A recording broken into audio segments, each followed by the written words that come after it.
बिस्मिल्लाहिर्रहमानिर्रहीम।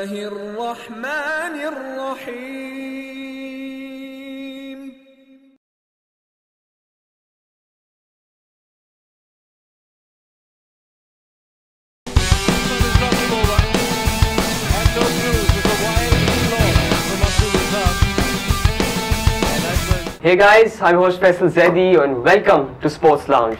आज हम स्टार्ट करेंगे as usual with cricket and the T20 World Cup is finally over and West Indies have been crowned the T20 champions. लेकिन इससे पहले कि हम फाइनल पे आए, obviously being Pakistani fans and cricket fans, we have to talk about Pakistan's exit. और खैर हमें आज ज्वाइन किया है इसराज साहब ने and कुमैल ने. So guys, disappointing Pakistan crashing out. बिल्कुल जी, बहुत ज़्यादा डिसअपॉइंट हुए थे क्योंकि लग ये रहा था कि इस दफ़ा शायद पाकिस्तान जो है वो आगे तक जाएगा और चांसेस लग रहे थे. ठीक है. लेकिन ये कि डिफीट में मेरे ख्याल है bad pitch, bad luck okay, और बैड कैप्टनसी ओके, इन तीनों चीज़ों ने काफ़ी ज़्यादा मेजर रोल अदा किया. ठीक है. एक तो मुझे ये समझ नहीं आई कि आईसीसी इवेंट के सेमीफाइनल है और उसमें इस तरह की पिच थी जिस पे आई थिंक वसीम अकरम ने भी काफ़ी क्रिटिसाइज किया. बिल्कुल. हाँ. दूसरा कुछ एम्पायरिंग भी गैर मयारी थी. नासिर जमशेद जो हमारे मेन बैट्समैन है, हाँ, उनका गलत आउट दे दिया गया, वो काफ़ी सेटबैक था. ठीक है. दूसरा कैप्टनसी में भी थोड़े से लूप होल्स नजर आए. हफीज जो हैं वो उनको wasn't himself that day. हाँ, उन्होंने काफ़ी ज़्यादा जो है वो मैच क्या कह सकते हैं, कुछ प्लेयर्स को पिक करने के हिसाब से अब्दुल रज़ाक का, ठीक है, और बहुत बड़ा क्वेश्चन मार्क है. बिल्कुल. और दूसरा ये कि खुद उनकी जो बैटिंग थी वो किसी तरह लग नहीं रहा था कि वो T20 के ओपनिंग बैट्समैन है. वो लग रहा था जैसे कि टेस्ट मैच खेल रहे हैं या one day. Exactly. Kumail, your take on it. मेरे हिसाब से तो हफीज़ एक यंग प्लेयर से अभी आया कैप्टनसी में, तो उसे थोड़ा चांस देना चाहिए. ठीक है हमें. और लेकिन ये कि कुछ हमें नज़र आई इनकी गलतियाँ, पर ये कि वो इंशाल्लाह मैं कम बैक करेंगे उससे जल्दी. अच्छा, खैर स्टार्ट करते हैं कि टॉस हुआ and Sri Lanka chose to bat first. ठीक है. एक स्ट्रेटजी नजर आ रही थी कि दिलशान हमने देखा कि वो वाजंट अटैकिंग. ठीक है ना. जयवर्धना को ऑप्शन दिया गया था अटैक करने के लिए. शायद स्ट्रेटजी ये थी कि दे वर एक्सपेक्टिंग इट कि दिलशान 20 ओवर्स तक खेल जाए मैच को. ठीक है. जयवर्धना सुपर्ब इनिंग्स, बड़ी अच्छी उसने इनिंग खेली. लेकिन अगर आप बैटिंग में देखेंगे जयवर्धना के फॉल के बाद अचानक से पाकिस्तान मैच में दोबारा आ गया था. ठीक है ना. लेकिन टर्निंग पॉइंट आप समझते इस मैच का क्या था कि अचानक वो जो रन जो उमर गुल का जो ओवर था, लास्ट ओवर, एग्जैक्टली, उस पर थोड़ा सा बताएं कि वो क्या. बेसिकली उमर गुल का जो है मुझे फिटनेस इश्यूज लग रहे हैं. ठीक है. 2 ओवर कराने के बाद जो उनका तीसरा ओवर आ रहा है उसमें वो काफी ज्यादा उनको प्रॉब्लम हो रही है. ऐसा लग रहा है वो सिर्फ 2 ओवर के बॉलर बाकी रह गए हैं क्योंकि एक्चुअली जो वो यॉर्कर्स कराते हैं, ठीक है, तो यॉर्कर्स के लिए आपकी जो है स्ट्रेंथ काफी ज्यादा होनी चाहिए. बिल्कुल. तो आखिरी ओवर में कोशिश कर रहे थे लेकिन उनसे यॉर्कर लेंथ हो नहीं रही, वो हाफ वाली जा रही थी. सही. तो इसका रीजन एक तो ये हो सकता है कि थोड़ा सा फिटनेस लेवल उनका कम है, इस तरह की प्रॉब्लम है. ठीक है. तो वो जो आखिरी ओवर था उससे एक ड्रॉबैक तो रन्स का भी हुआ. बिल्कुल. और उसी मार्जिन से हम लोग हार भी गए. दूसरा ये कि जो श्रीलंकन डाउन थे जी, आपने उनके कैप्टन को भी देखा होगा, आखिरी ओवर में काफी खुश हो गए थे वो. वो थोड़ा सा मोरल उनका बढ़ गया. हाँ. तो इस वजह से भी इफेक्ट पड़ा है. तो लास्ट ओवर बहुत ज्यादा इंपॉर्टेंट था. हाँ, लेकिन वैसे जयवर्धना का स्टार्ट बड़ा अच्छा था. उसके बाद कुमार संगकारा की बात करें, कुमार संगकारा भी कंसिस्टेंटली इस टूर्नामेंट में कोई बड़ी इनिंग खेलते हुए नजर नहीं आए और हमारे पाकिस्तानी बॉलर्स ने कमबैक कर लिया था. ठीक है. लेकिन वो लास्ट ओवर किसी और को कराना चाहिए था हमारे ख्याल में. उमर गुल का आप अगर वीडियो नोट करें, हाँ, तो फिटनेस का मसला ऐसा है कि देखें उनके दोनों जो पैर है वो एक लाइन में आने चाहिए, लेफ्ट और राइट. जबकि उनका एक पैर बिल्कुल लाइन से बाहर जा रहा है और एक पैर इस तरफ जा रहा है, तो बिल्कुल उनकी लाइन खराब हो गई. वैसे लग रहा था कि उमर गुल ने जब पहला ओवर कराया तो वो यॉर्कर्स लग रही थी. वो लग रहा था कि वो पुराना उमर गुल जो वर्ल्ड कप से जिताया था हमें, वो वापस आ गया. लेकिन वो आखिरी 3 डिलीवरीज मुझे समझ नहीं आया. वो लो फुल टॉसेस. हाँ, मुझे लग रहा है कुछ ऐसा इशू है, शायद इसी वजह से सोहेल तनवीर को पिक किया गया था क्योंकि शायद कैप्टन को भरोसा नहीं था कि उमर गुल अपने 4 ओवर करा सकेंगे. लेकिन मुझे एक चीज़ समझ में नहीं आई कैप्टनसी पॉइंट ऑफ व्यू से कि सेमीफाइनल में पाकिस्तान जो कि जिसको कहा जाता है कि बॉलिंग ज़्यादा स्ट्रांग है, वहाँ पे 7 बॉलर्स खेल रहे थे. बिल्कुल. हाँ, अजीब सी बात मुझे लगी, मुझे समझ नहीं आया क्योंकि इवन वो पिच ऐसी थी जिसपे आपने देखा होगा मैथ्यूज ने 4 ओवर में 11-12 रन. वो अब्दुल रज़ाक भी वहाँ पे मैथ्यूज टाइप के ही बॉलर हैं, वो वही बॉल कराते हैं ना, उनका स्पेस है, मीडियम पेस कराते हैं. ठीक है.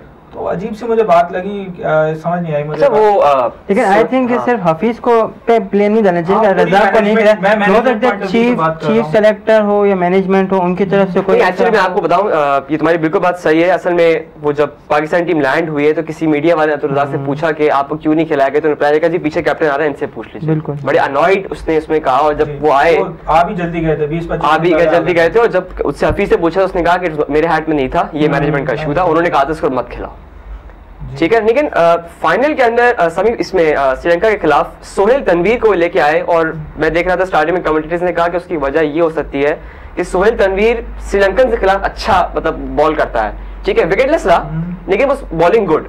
लेकिन इस इतने बड़े मैच के अंदर आपको लगता है एक बैटिंग ऑप्शन की जरूरत थी, अब्दुल रज़ाक की इंक्लूजन मस्त थी जी। बैटिंग इसलिए जरूरी थी कि हमें नजर आ रहा था कि शाहिद आफरीदी पूरे टूर्नामेंट में नहीं चल रहे हैं, हाँ। तो वो एज अ बॉलर खेल रहे थे। बिल्कुल। तो जब वो एज अ बॉलर खेल रहे थे इसका मतलब आपके पास बैट्समैन कितने बचे? आपको पता है कामरान अकमल किसी भी मैच में नहीं चले सिवाय वार्म अप मैच के, और अगर सिर्फ नासिर जमशेद ऐसे खिलाड़ी थे जिनके ऊपर हम डिपेंड कर रहे थे, वो आउट हो गए, उसके बाद हमारे पास कुछ ऑप्शन ही नहीं था। ठीक है, चलिए थोड़ा सा पाकिस्तान की अगर हम लोग बैटिंग पे आए, Imran Nazir again good bad luck कहेंगे, डिसअपॉइंटिंग कहेंगे? इमरान नज़ीर देखें, इमरान नज़ीर को जब से वो कैरियर खेलते हुए आ रहे हैं, वो हमेशा खेलते थोड़े से सेकंड और थर्ड क्लास बॉलर के खिलाफ अच्छा खेलते हैं। दूसरा ये कि स्पिनर्स को वो बहुत ही कम अच्छा खेलते हैं, तो मेंडिस के टाइप के बॉलर के सामने उनको प्रॉब्लम्स तो आनी थी। हाँ। तो वो एक जुआ था जो हमने खेला था, ठीक है, और वो सिवाय बांग्लादेश के मैच के अलावा किसी और मैच में चल नहीं सका। तो एक शायद तुमने पहले भी बात की थी कि बेहतर ऑप्शन ये होता, खैर अब तो खैर मैच खत्म हो गया, लेकिन बेहतर ऑप्शन ये होता है कि हम इमरान नज़ीर की जगह कामरान अकमल या नासिर जमशेद से ओपनिंग करवा के असद शफी को बीच में रख लेते। ठीक है, कुमैल ये जो बैटिंग कोलैप्स आया, तुम्हें क्या लगता है क्या वजह है? मतलब हम लोग उस पिच का बहुत ज्यादा पिच अच्छी बनी थी स्पिनर्स के लिए, या हमारे बैट्समैन की गलतियों की वजह से विकेटें गई? नहीं, पिच तो नो डाउट अच्छी थी और स्पिन बॉलिंग हो रही थी वहाँ।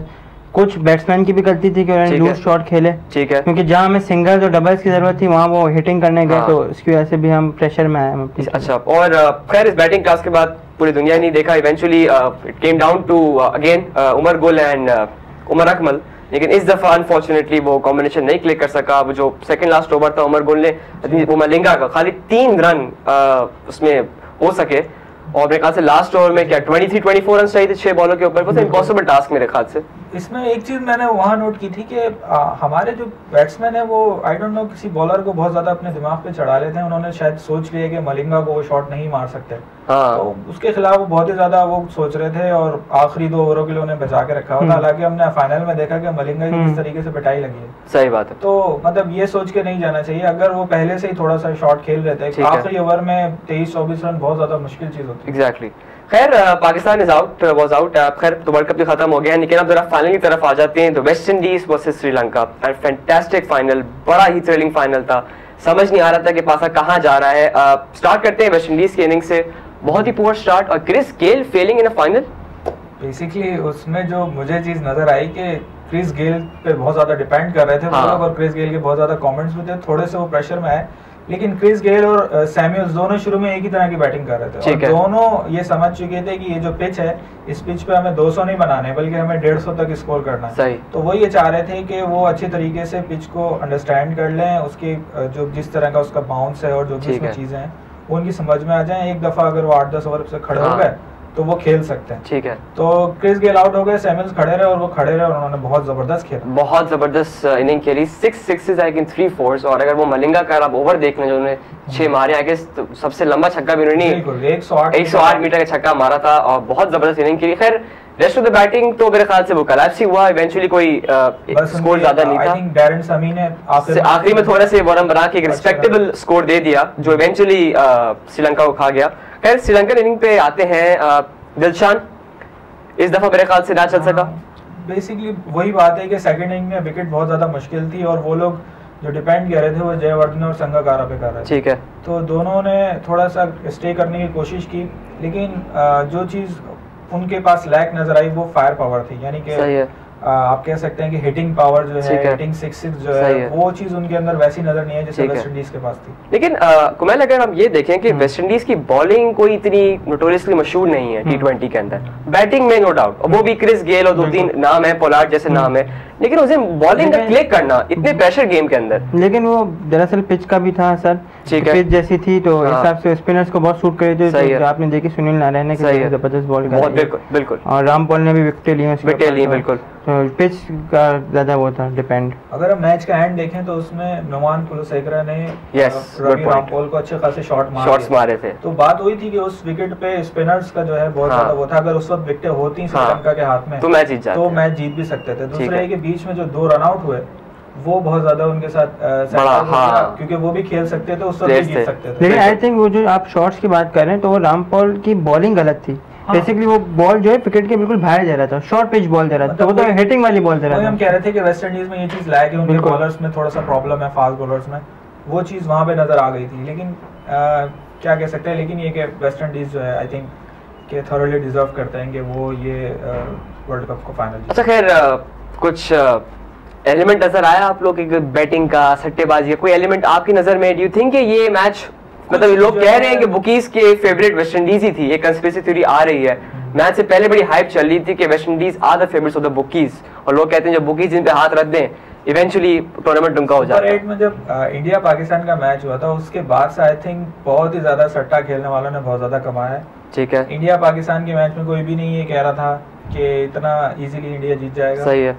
पाकिस्तान ऑस्ट्रेलिया के मैच में सब ऑस्ट्रेलिया को सपोर्ट कर रहे थे, पाकिस्तान जीत गया। ठीक है। सेमीफाइनल में ज्यादातर लोग पाकिस्तान को डेंजरस कह रहे थे, श्रीलंका जीत गया। ऑस्ट्रेलिया वेस्ट इंडीज के लोग के अंदर लोग ऑस्ट्रेलिया को सपोर्ट कर रहे थे, वेस्ट इंडीज जीत गया। फाइनल में श्रीलंका वेस्ट इंडीज में लोग श्रीलंका को फेवरेट कर रहे थे, वेस्ट इंडीज जीत गया। ठीक है, तो दाल में कुछ काला तो है डेफिनेटली। आपको एक लग रहा है थोड़ा बहुत? आई थिंक अगर पाकिस्तान ये वर्ल्ड कप जीतता तो कोई यहाँ फिक्स की बातें नहीं हो रही होती। ठीक है, बिल्कुल एक बात होती है, एक वो बात होती है। जब तक हमारे पास कुछ प्रूफ नहीं है हम कैसे बोल सकते हैं फिक्स है? हमारे पास कोई एविडेंट ही नहीं प्रूफ, हम कैसे बोल सकते हैं? प्रूफ्स की बात भी है, और दूसरा ही कि थोड़ा सा चीज़ें जो हैं वो इस पॉइंट ऑफ व्यू से भी अजीब सी लगी कि जिस तरीके से सुपर 8 के ग्रुप्स बने थे, इसमें श्रीलंका, वेस्ट इंडीज, इंग्लैंड का जो एक ग्रुप बना और फिर 4 बेहतर टीमें जो हैं ग्रुप में चली गई थी, तो चीजें जो है थोड़ी सी आगे पीछे नजर आ रही थी, प्रॉब्लम्स क्रिएट हो रही थी। हाँ वैसे खैर कुमैल ने बड़ी अच्छी पॉइंट की कि अगर पाकिस्तान जीत जाता तो कोई रो नहीं होता। अभी मैं कुछ अपने दोस्तों से बात कर रहा था, हाँ, तो लोग अभी ये कह रहे हैं कि यार पाकिस्तान को मुश्किल ग्रुप दे दिया गया था, हमारा ग्रुप देखा था, ग्रुप ऑफ डेथ था, उसमें भी वो कह रहे हैं यार पाकिस्तान ने खेला, लेकिन इवेंचुअली फाइनल पे सब, अब इंडिया और ये जो 2 मैचेस रहे इस पे सब लोग इवेंचुअली हावी हो रहे हैं। लेकिन खैर I think the world cup is now over. लेकिन सवाल यहाँ पे आता है कि डिड यू सरप्राइज यू कि West Indies took the world cup? एक सरप्राइज आया आपको? आपकी फेवरेट टीम कौन सी थी स्टार्टिंग के? सेमीफाइनल के बाद तो इतना बड़ा सरप्राइज नहीं था, हाँ। लेकिन जिस तरीके से 10 ओवर में 30 रन थे, मेरे ख्याल है 10 में से 9% लोगों ने श्रीलंका के ऊपर पैसा लगा दिया होगा। उसके बाद से एकदम मैच पलट गया और एकदम से जो है वो सिनेरियो चेंज हो गया। ठीक है, तो अगर आप बैटिंग के पॉइंट ऑफ व्यू से देखें तो बहुत ही ज्यादा लोगों ने कमाया जरूर होगा। डेफिनेटली, मैं ये नहीं कह रहा कि मैच फिक्स हुआ था, हाँ। जो भी चीजें हुई थी, इवन कहने को तो लोग ये भी कह रहे हैं कि बहुत सारे लोगों ने इस चीज पे भी पैसे लगाए थे कि Umar Akmal second last over में ग्लव्स चेंज करेंगे। खैर क्लोजिंग रिमार्क्स इस पे ले लेते हैं। पिच के बारे में हमने डिस्कस तो करा है, लेकिन ये पिच आईसीसी के प्रेसिडेंट ने भी बात कही कि these pitches were not fit for T20 cricket. मतलब ये इतनी अनप्रेडिक्टेबल पिचेस थी कि इन पे कुछ हो नहीं सकता। तो ये टूर्नामेंट ओवरवाइज देखा जाए पिचेस की वजह से नोटोरियसली इनफेमस रहेगा, या फिर किस तरह आपको याद, इस टूर्नामेंट किस तरह याद रखें? लास्ट वर्ल्ड कप तो हम पाकिस्तानी के लिए बहुत स्पेशल था, इस वर्ल्ड कप को किस तरह याद रखेंगे? The world cup of the destroyers pitches. बिल्कुल आप सही कह रहे हैं, और इसमें जो है एक चीज आईसीसी को नोट करनी पड़ेगी कि होम टीम्स जो हैं वो बहुत ज्यादा एडवांटेज उठा रही हैं। 2011 के वर्ल्ड कप में इंडिया ने बेतहाशा फायदा उठाया। बिल्कुल, गुड पॉइंट। और अब जो है वो श्रीलंका ने बेतहाशा फायदा उठाया, थोड़ा सा लक उनके साथ नहीं रहा, अदरवाइज श्रीलंका इजीली चैंपियन बन जाता। ठीक है, तो इसमें हमें ये देखना होगा कि चैंपियन जो होते हैं उनको इस तरह के चैंपियन नहीं होना चाहिए कि किसी मखसूस इलाके में किसी मखसूस जगह पे खेलेंगे तो वहां वो जीत जाएंगे। ठीक है, चैंपियन शुड बी समथिंग के वो कहीं भी चले जाएं, किसी भी ग्राउंड पे खेले तो उनकी टीम अच्छी होनी चाहिए, नजर आनी चाहिए। ठीक है, तो अब ऑस्ट्रेलियंस जो हैं वो इस वजह से लैग करके कि उनके पास स्पिनर्स खेलने की क्वालिटी नहीं है। ठीक है, अब अगर हम यही टीम्स जाके ऑस्ट्रेलिया में वर्ल्ड कप खेलते हैं तो मेरा नहीं ख्याल कि यही रिजल्ट होगा जो हमें यहाँ नजर आ रहा है। खैर वो बहुत ही डिफरेंट है। होम टीम का एडवांटेज तो हमेशा ही रहता है। खैर nonetheless congratulations to the West Indies, T20 world cup is over. अभी भी खैर क्रिकेट बहुत बाकी है, Pakistan India series is coming up, उसके बाद Pakistan is also heading to South Africa, जो इंशाल्लाह हम लोग कवर करेंगे अगेन। जी हाँ, बिल्कुल होगी। Until next time, so take care of yourselves, and break के बाद we'll talk about football.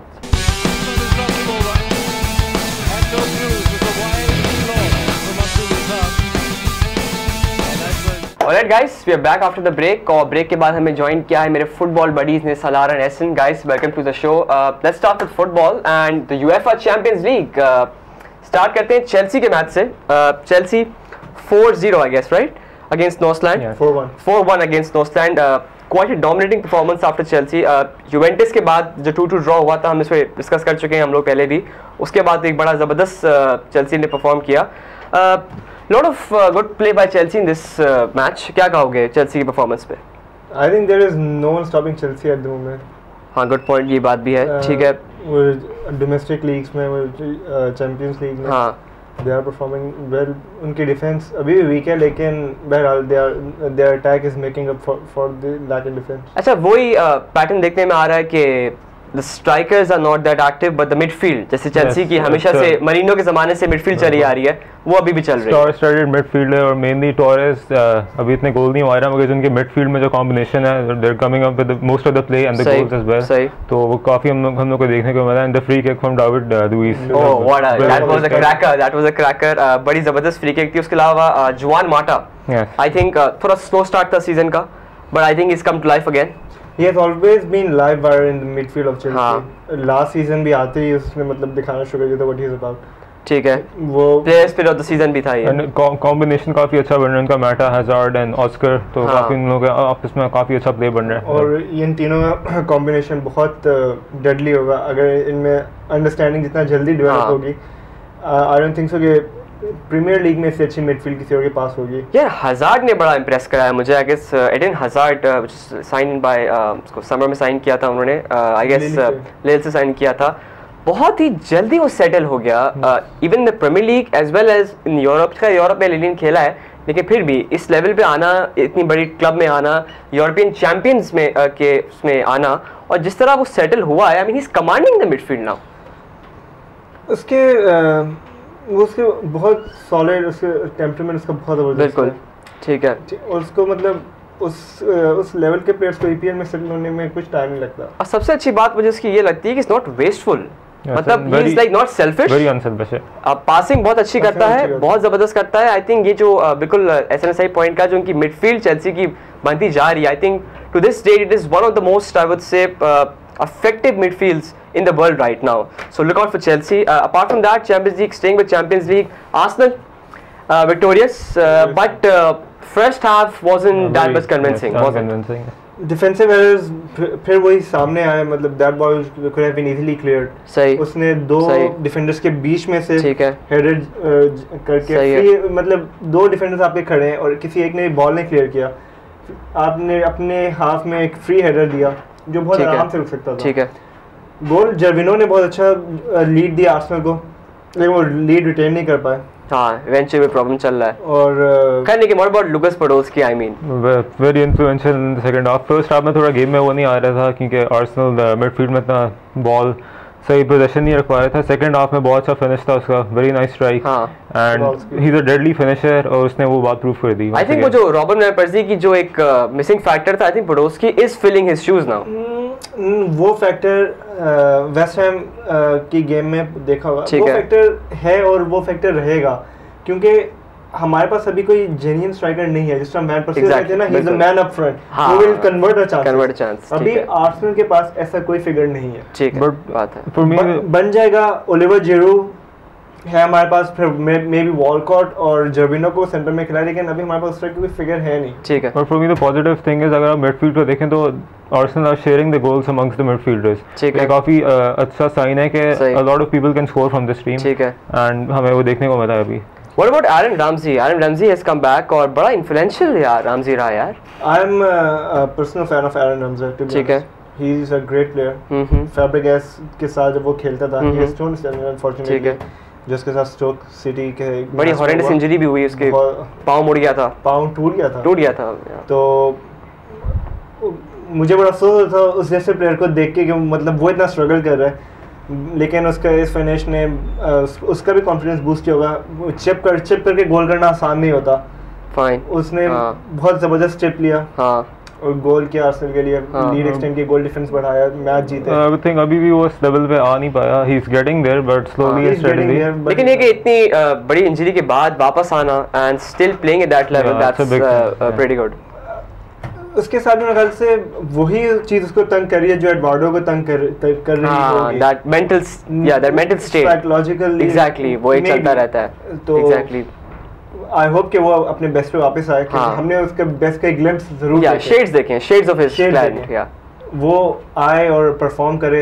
ये मेरी तो पर्सनल डिजायर है। ठीक है, उसके गोल अब उसने मतलब अभी ये लास्ट मैच दो वीक्स पहले, ठीक है, बहुत अच्छी ट्राई की थी साउथहैम्पटन के अगेंस्ट, ठीक है, जो पोल भी लग के आ गई थी, ठीक है, तो ही इज गेटिंग देयर। चलो होपफुली वो फायर करे, ठीक है, दैट्स गुड। फिर let's come to like other matches. Manchester United winning against FC Cluj, again a difficult task for Man United. Manchester जो है स्टेबल नजर नहीं आ रही, they like getting there, लेकिन ये कि erratic नजर आ रहे हैं काफी। Their defense is again the question mark. हाँ, विडिच इज स्टिल मिसिंग, सो मेरे ख्याल से जॉनी एवंस के साथ कोई कॉम्बिनेशन फर्डिनेंड का बन ही नहीं पा रहा। I think he will miss this complete season, I guess. हाँ, so I think Manchester United has to go into transfer market. लेकिन again Robin van Persie, again the hero. Is this guy? I mean, it's not absolutely. like second goal was absolutely brilliant. Rooney played in a perfect ball for him, and the finish was only van Persie can score a goal like that. हाँ, लेकिन इस दफा इसमें match बड़ा अच्छा देखा गया कि Rooney, Chicharito and Robin Persie all over there, ठीक है ना, तीनों स्ट्राइकर्स को डिप्लॉय किया गया, ठीक है। लेकिन ये था फिर भी away from home, credit to Klose, उन्होंने बड़ा अच्छा मैच खेला, बड़ा फाइटिंग मैच किया था ये, बहुत अच्छा मैच किया, लेकिन इवेंचुअली आई गेस रूनी इनको डिड द जॉब, ठीक है, lucky enough for them, because Robin van Persie again is going to be on target, because अभी मेरे ख्याल से Manchester United is not looking the team that you can say. If they don't get the defense fixed quick enough, they are going to suffer. They are going to suffer big time. We saw against the game against Tottenham, बिल्कुल big time exposed. Good point. ये तो है. And they were not only exposed; they were exposed in their own backyard. Old Trafford is a fortress, जीतना बहुत बड़ी बात होती है। वो भी 23 इयर्स के बाद। लास्ट शो में हम लोगों ने ये बात डिस्कस करी थी, लेकिन Manchester United is not, man you fans को थोड़ा सा डेफिनेटली होगा, जीत तो रहे हैं लेकिन कन्विंसिंग नहीं है। वो मतलब एक जो टेरर होता था, we are going to play Manchester United, वो फियर एलिमेंट नजर नहीं आ रहा, वो ना टीममेट्स नजर आ रहे हैं। हाँ, मतलब I hope they get to their best. League जितनी कंपेटिटिव हो उतना देखने में मजा आता है, हार जीत तो गेम का हिस्सा है, बिल्कुल, लेकिन आई होप कि मैनचेस्टर यूनाइटेड अपने लेवल पे वापस आता है कि लीग पे से कंपेटिटिव हो जाए। बड़ा अच्छा पॉइंट का। उसके अलावा real Madrid versus Ajax, one way affair, real Madrid winning 4-1, Cristiano Ronaldo hat-trick, his second consecutive hat-trick of the season, dominating performance of Real Madrid, and Karim Benzema goal. Yes, Karim overhead kick. I believe Ajax played well, but they were lacking that killer instinct. They were very toothless going forward. सही. They had few good chances, they did not convert. But that goal, I think that was the highlight of the match. What a stunner! Goal of the season for the Champions League. Yeah, definitely.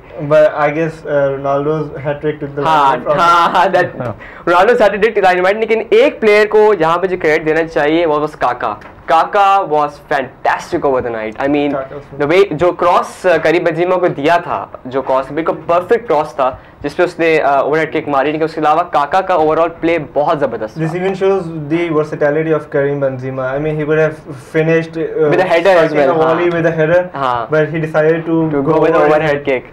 ठीक है, it was a great finish.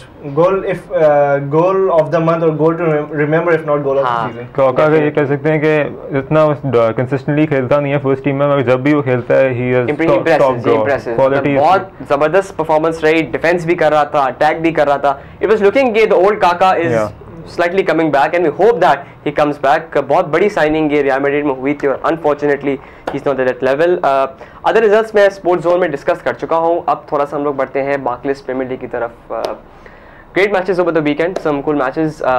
Starting with Chelsea again Chelsea won, I guess 3-0, 4-1 against Norwich City at the Bridge. Again good performance, लेकिन Chelsea were again a goal down. ठीक है, defensive blunder जिस तरह तुमने discuss करा हम लोगों ने, another defensive blunder. They have their weaknesses in defense, but as I said, their attack is making for their weaknesses. ठीक है, Fernando Torres on target, good header, equalizing header. Good goal, and उसके confidence का big boost for him and the other goals अगर हम देखे थे top quality goals, hazard goal, brilliant team goal, matter set him up, that counter attack was fabulous. हां मतलब ये है कि चेल्सी को you can never count them out, ठीक है ना। इवन अगर हम लास्ट ईयर का चैंपियंस लीग फाइनल देखें, बार्सिलोना के खिलाफ प्रेशर मैच था, सब कुछ था, 10 मैन डाउन हो गए जॉन टेरी की स्टूपिड एंटिक्स की वजह से, लेकिन उसके बावजूद भी Chelsea has something about them कि वो कहते हैं हार नहीं मानते, they're resilient. It's because they have been playing together for so many years. I mean, most of the players. बिल्कुल हाँ. And they have that winning mentality. They have won together. हाँ. They have been crowned champions of England. They have been crowned champions of Europe as well. हाँ. Before being crowned champion of Europe, they have won titles so many times. They have won the FA Cup. So they had that champions mentality in them. ठीक है. So that drove them through the UEFA final. But I'll say कि Chelsea के अभी जो test हैं, big test वो अभी आने हैं. They've only faced Arsenal, the only one big team. ठीक है. उनके अभी big matches against Tottenham Hotspur and man you consecutive matches आएंगे. उस पे उनका सही प्रूव होगा कि are they up to it, are they real. But you think Roberto Di Matteo is the man for the job? At this moment, you will say that he is doing good. I would say Chelsea should go for a better manager. Okay. Yeah, I have to agree with them. Go for a better manager. Roberto Di Matteo से 1 साल का contract उसको दिया था. That's enough for that person. That's enough for it. Okay. Next matches आ जाते हैं. Arsenal की तरफ आ जाते हैं. Again, a good victory for Arsenal away from home against West Ham United. Arsenal a goal down and a good goal. Yes. बड़ा जबरदस्त. They totally dominated the game early on and against the run of play. West Ham took the lead. And उस time पे Arsenal they could have gone down, but they showed character and determination. And they half time से बहुत जरूरी था, half time से whether to put the goal back, and they did. But I would like to say that again the very silly defensive error. ठीक है. Mertesacker should have covered the ground. हाँ. कोई नहीं आगे उस मतलब अटैक पे सिर्फ डियामी को कोई सपोर्ट नहीं कर रहा था. डियामी को सही है. तो अगर वहाँ पे उसको ब्लॉक कर देते सही है तो मे बी वो गोल अवॉइड हो जाता. हाँ. Defence but for me Aaron Ramsey's goal में it was a bit lackluster from him. उसको ब्लॉक करना बहुत आसान से जिसने टर्न करके और इनसाइड आके कटिंग शॉट मारा था. यस और कोई ऐसे मार्क नहीं पीछे भी मार्क नहीं कर रहा था. Mertesacker should have gone there and too easy in the end. ठीक है. They showed great character to come back. Oliver Giroud got his Yes, Oliver Giroud has come back. जिसको मैं बड़ा क्रिटिसाइज भी किया था. खैर we have to go for a short break. After this break we'll continue the discussion. See you after this short break.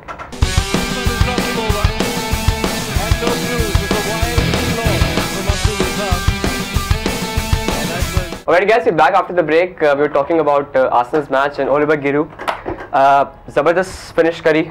I think पड़ोसी का जो क्रॉस आया और बड़ी डिटर्मिनेशन दिखाई उसने गोल करने में. तो your take on Oliver Giroud's goal? Great goal. Not a great goal, a good goal. ठीक है. Under the pressure जो उस पे मतलब उस पे क्रिटिसिज्म हो रहा था कि वो वेस्ट हो गया. वो उसने उस मैच में मेरे ख्याल से उसने काफी हद तक अपने क्रिटिक्स को आंसर किया. ठीक है. उसने असिस्ट किए, उसने सेकंड गोल के लिए वॉलकॉट के लिए असिस्ट करी. अच्छी पोजीशंस पे उसने मूव रन्स बनाए. ठीक है. उसने स्टार्टिंग में 1-2 शूट्स ली थी. ठीक है. जो एक तो डिफ्लेक्ट होके बाहर गई थी. So unlucky. It would have been a stunner. ठीक है. तो he should have probably had a hat trick in the game. Cartola में भी इसे end में setup किया था. He should have finished that. Yes. I guess वो वाली बात है कि प्रेशर बहुत ज़्यादा वो ले रहा है अपने ऊपर because जैसी बात है डिमांडिंग लीग है. आज बहुत क्योंकि प्रीमियर लीग से ज़्यादा कंपेटिटिव लीग तो मेरे ख्याल से इस दुनिया में कहीं नहीं होगी. So definitely प्रेशर तो बहुत है. But that goal will surely help. हाँ help him and we hope that he fires again. He's a good striker. He has proven himself. मेरे ख्याल से जिरोड का जो गोल जिरोड ने जो गोल किया उसकी बेसिक वजह ये थी कि उसको पूरे 90 मिनट्स मिले. ठीक है. वो नॉर्मली चेल्सी के गेम में वो बेंच से आया and we expect him to score. मतलब उसको पूरा कंपैरेटिव उसको पूरे 90 मिनट्स देने चाहिए. ठीक है. वो गोल करना शुरू कर देगा. सेकंड गोल बाय वॉलकॉट जैसे हम लोग कह रहे थे कि ऑब्वियसली इज हमने देखा कि इम्पैक्ट प्लेयर है. सब्स्टिट्यूट बेंच से ज्यादातर आता है लेकिन नॉनदलेस वो इम्पैक्ट क्रिएट कर देता है. कैन यू थिंक कि Walcott deserve the chance in the first team? Walcott At this moment in time, seeing Arsenal set up right now, do you think Walcott deserves a chance in the first team? देखिए मैं तो कहूँगा कि players को rotate करना ये rotation policy तो team की डेप्थ बताती है. Good point. तो बिल्कुल सही. अगर इट्स अप टू मैनेजर. देखिए रेगुलर स्टार्टिंग 11 नहीं होनी चाहिए. ठीक है. ठीक है. अगर रेगुलर स्टार्टिंग 11 होती है जैसे आर्सेनल के साथ होता रहे कि हर प्लेयर को पता सके मैं तो स्टार्ट करूंगा चाहे मैं अंडर परफॉर्म करूं चाहे मैं अच्छा परफॉर्म. लेकिन यू नीड एक तो बेस्ट 11 तो थ्रू आउट सीजन तो आपकी नजर आती है. एक आध प्लेयर्स होते हैं जो पोजीशन पे आप जैसे आपने कहा कि रोटेट कर सकते हैं. लेकिन वॉलकॉट अगर मैं देखूं तो मुझे सबसे डिसअपॉइंटिंग एलिमेंट वॉलकॉट को लगता है fine he has space. He's a good finisher, लेकिन a very poor crosser of the ball. Yes, crossing is extremely poor. मतलब he makes those runs, and the end ball is so poor that we say यार कि possession waste करता है. And another thing is consistency is a big question. Consistent वो कभी से नहीं रहा. That's why उसे starting event for me नहीं होना चाहिए. और वो दूसरा ये कि वो इंसिस्ट कर रहे हैं कि उसे सेंटर फॉरवर्ड खिलाया जाए. तो आई थिंक उसे चांस देना एक आध गेम में अगर उसे चांस मिल जाए. हाँ, बिकॉज इस सीजन देखा जाए तो जिविनियो को एक्सपेरिमेंट करा गया, उसको सेंटर में लाई, तो व्हाई नॉट वॉलकॉट? जिविनियो ने गोल भी प्रूव किया. He is like come to life. I was not a big fan of Jivinio, but he is like improving quite lot. Improving, yes. लेकिन उसके साथ अभी वो भी काफी अंडर परफॉर्म कर रहा है. ठीक है. और वॉलकॉट भी अंडर परफॉर्म कर रहा है. Surprisingly, Chamberlain भी थोड़ा अपने not his usual self at the moment. हाँ, खैर he is young eventually. जरूरी नहीं कि वो तो अभी कवर कर रहा है. लेकिन the third goal, I guess the highlight of the match, Santi Cazorla, what a strike! One of the goals of the season. उसने 3-4 ट्राइज ली. ठीक है, हाँ. took his time, लेकिन हाँ. लेकिन उसने बहुत जबरदस्त गोल किया. He is a two-footed player. ठीक है. वेंगर ने अपनी प्रेस कॉन्फ्रेंस में बोला कि I don't know which of his feet is stronger.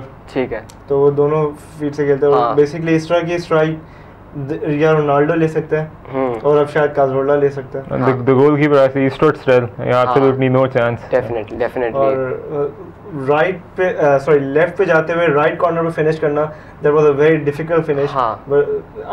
the goal of the month for me. Definitely. देख सकते हैं जैसे कि हमने कहा आगे जो स्पेनिश प्लेयर्स का जो इन्फ्लक्स हो रहा है पूरी दुनिया में जहाँ हो रहे हैं, ये लोग डोमिनेट कर रहे हैं. यहाँ तक कि अभी एक डेल बॉस्के जो स्पेन के कोच, उनकी स्टेटमेंट आई थी, उन्होंने कहा कि जॉन मार्टा जैसे प्लेयर के लिए जगह ही नहीं है स्पेन का ना. So you can imagine the depth of what Spain is producing. खैर Spanish are known for their midfield.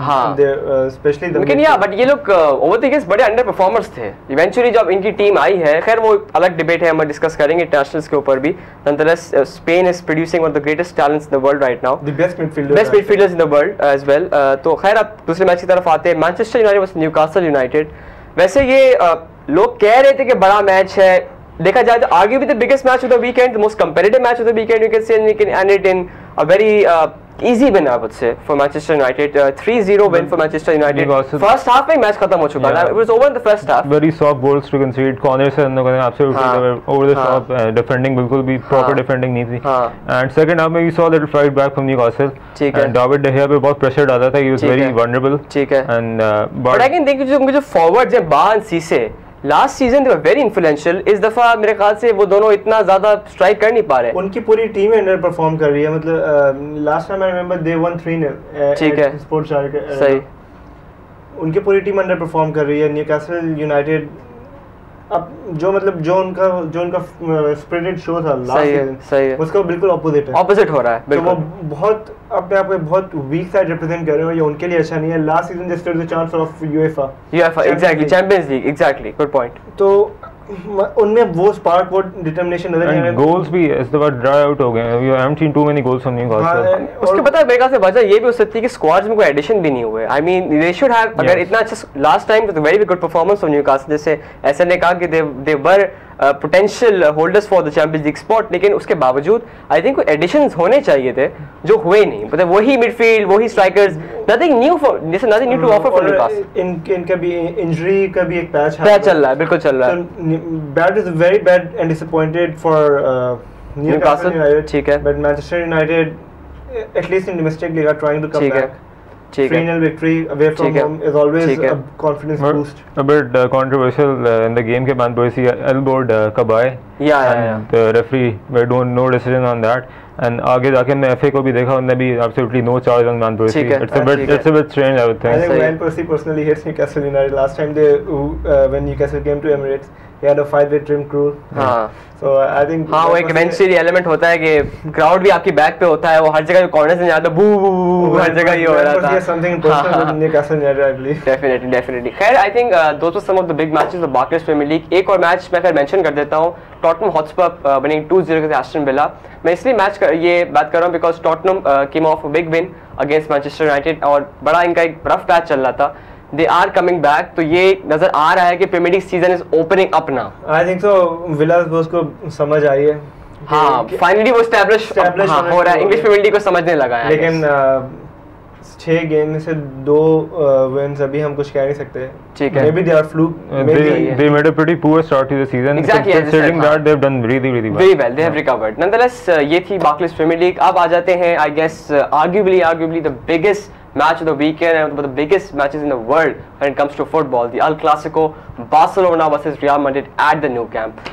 Guys, 2-2 draw result रहा इस मैच का। I think a deserved draw this match. Real Madrid deserved they were more superior team. They were the most superior team. They created a lot of chances in the first half. हाँ. After the Ronaldo goal. ठीक है. Karim Benzema got a chance. ठीक है. And after that sitter in Champions League, ठीक he है. failed to convert a simple volley. ठीक है. And then Di Maria missed another chance. हाँ. He hit the post. ठीक है. So Barcelona were very vulnerable at the back. ठीक है. I have to disagree on that. I think Barcelona could have won it. If you look at the game, even Steven था पूरे game में, was heading towards draw, and in the end Barcelona they had 2-3 really good chances. Crossbar भी इनके defender ने मारा, and they could have won it in the end. लेकिन तो both जो goals जो पड़े, Messi, Ronaldo scored first, and after Messi, both were defensive errors. ठीक है, both of them were defensive error. Messi वाला गोल था, मैं जो था very it was a lame goal. You cannot allow Messi an inch of space inside the box. Inside the box. He will score from there. वो clearance कर ही नहीं पाया पेपे, और बॉल्स के पास आ गई मेसी यार, सिंपल था। जो उसके सबसे जो अजीब बात ये थी, वो खदीरा को पता था कि उसके वो मेसी उसके पीछे है। He should have cleared the ball, और मतलब ये उसको ब्लॉक करने की कोशिश करता। ठीक है। लेकिन उसने नहीं किया। बहरहाल गेम इक्वल हुआ। उसके बाद भी रियल मैड्रिड ने काफी फर्स्ट हाफ में रखा। जब सेकंड हाफ स्टार्ट हुआ तो Ozil went down in the box. ठीक है। A very clear penalty. Okay, that was a penalty for you. ठीक है, क्लियर पेनल्टी। ठीक है, not given, but from there Barcelona started to dominate the game. हां, for me Ronaldo का second goal था, that was terrible defending from Barca. Ronaldo ऐसे player को आपने 1-on-1 छोड़ा हुआ था बाल्डेस। लेकिन what about Barcelona second goal, that free kick, absolutely brilliant, very splendid free kick. Nothing can stop Messi. A trademark Messi. Yeah, I mean this guy has everything now. ठीक है ना, penalties, free kicks, finishes, और मैं बताऊँ Messi बड़ा consistent हो गया है free kicks के ऊपर। I mean he is better free kick taker now Xavi. Xavi लेता था इनके लिए, या उस जमाने में रोनाल्डिनो लिया करता था। लेकिन अब I think मेसी बहुत consistent हो गया है। He is ever improving player. हाँ, और superb free kick मैंने अपने sports zone में वो दिखाई है, so you watch that. Apart from that, then Real Madrid immediately responded. ठीक है ना, एक वो था कि बार्सिलोना के डिफेंसिवली हिले हुए थे because Puyol is out. I guess PK was also missing from the match. Dani Alves के मैं बात कर लूँ कि एक बड़ा क्वेश्चन मार्क चल रहा है। Dani Alves was substituted और वो बहुत ही एक annoyed उसमें गया, और बड़ा स्पेकुलेशन चल रही कि will Dani Alves will be at Barcelona next season. ये जो फैसले जो टीम मैनेजमेंट करती है, ठीक है, टीम मैनेजमेंट से मतलब जो कोचेस और जो कोचेस की टीम में जो कहते हैं कि जो डिसाइड करते हैं कि कौन खेलेंगे, किन को किस टाइम सब करेंगे, तो ये अकॉर्डिंग टू द प्लान हुआ होगा या कुछ देख के हुआ होगा। यानी कि मेरे ख्याल से डैनी एल्वेस को हटाना, I didn't say it was a good media को इतनी सी बात चाहिए इतना बड़ा बनाने। नहीं, लेकिन लेट्स लाइक आपसे फुटबॉल पॉइंट्स अगर हम देखें तो taking Dani Alves off in this match, after the game it was announced that he is out for 3 weeks, so he was injured, तो उसको मजबूरन हटाना पड़ गया। ठीक है, so I don't think so. Media को तो आदत होती है कि वो इतनी सी बात का इतना बड़ा वो प्रोजेक्ट करते हैं। ठीक है, इट्स ओके। लेकिन अगर हम इस मैच को ये देखें कि बार्सिलोना की जो एक अटर डोमिनेंस थी वो अब नजर नहीं आ रही। ऐसा लग रहा है कि मतलब मैंने देखा है, पहले भी एल क्लासिकोस फॉलो करें, अगर हिस्ट्री दिखाए रिसेंट क्लासिकोस की, तो Barcelona has the upper hand, and upper hand by a long margin. ठीक है ना, 5-0, 4-0, 6-1 रियल मैड्रिड घरों पे धोया है जाके बार्सिलोना ने। यही अल्फाज इस्तेमाल कर सकता हूं, और तो है ही नहीं। But real Madrid has the largest score. हां, ओवर हिस्ट्री दे होगा, लेकिन रीसेंट टाइम्स में देखें तो बार्सिलोना ने बहुत बुरा मारा। लेकिन दिस टाइम लग रहा है कि अब रियल मैड्रिड उस कैलिबर पे आ गई है कि they are now competing. I mean seen in games के बार्सा का पोजीशन भी अब वैसा नहीं रहा जैसे पहले था। एब्सोल्युटली 70-80%, थोड़ा सा कम हो गया है, कम हो गया।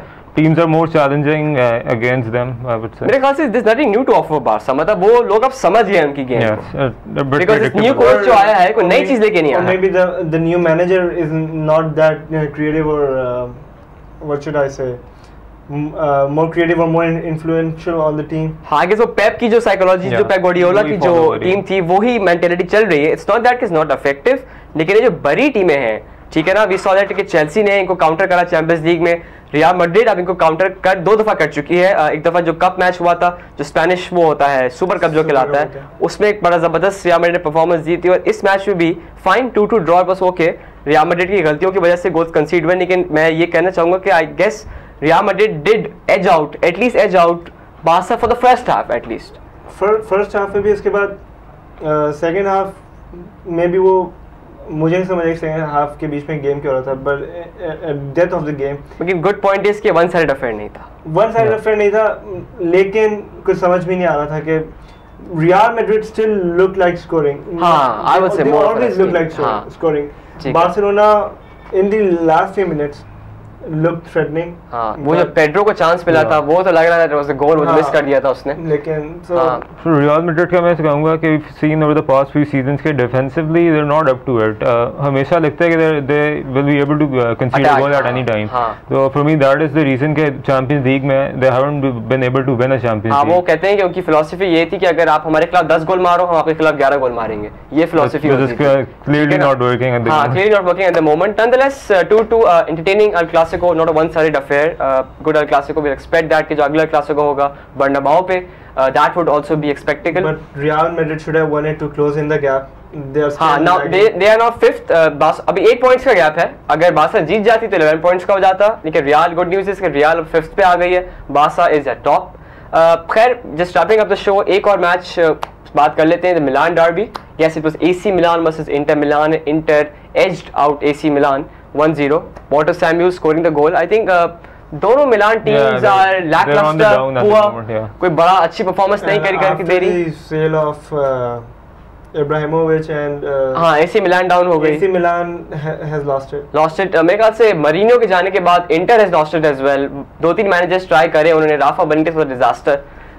तो मैं टू मेंशन, लेकिन तो अब चैंपियंस लीग में भी they not anymore in the Champions League. They not in the Champions League यार, they were European champions like I guess 2 years back they were European champions and now they're not even, they're playing in the Europa League. Nonetheless we hope that कि the Italy के जो teams हैं वो दोबारा, they have good players like El Shaarawy who is being dubbed as the next Messi. Let's see, hope they come back. let's hope that they come back। कि Italy की जो teams हैं, Italian का जो football का standard है that's been going down, लेकिन ये यूवेंटस का जो कमबैक हुआ यूरोपियन फुटबॉल में, let's hope that it brings some positivity। खैर I think these were all the updates we had right now. Next week inshallah we'll talk about all the developments in the world of sports. Until next time, take care of yourself. Goodbye.